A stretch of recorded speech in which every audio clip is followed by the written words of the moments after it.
First things first. Earlier today, your president was on a news station on the phone and said that we're taking in so much money from tariffs, so on and so forth. These countries have been taking advantage of us for so many years, like we're children.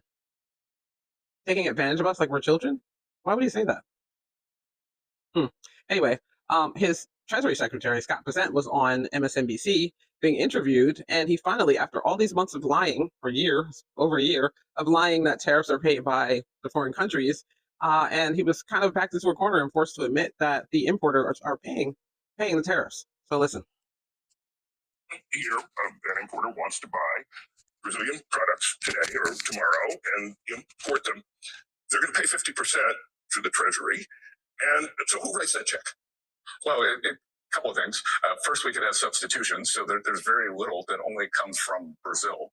It could come from Argentina, it could come from. Right, but assuming it does come from Brazil, say, or it comes from any country with a tariff, who writes the check to the Treasury? Well, the check is written to the person who receives it at the dock in the U.S. Mm-hmm. The check is written by the person who receives it at the dock. So the tariff is paid in this country by the importer, is that right? But the Brazilian exporter could decide that they want to keep market share. They could lower their price so that the full 50% of the tariff, say, and you're right, they can be part of the company. Not going to happen. Which is what we've seen.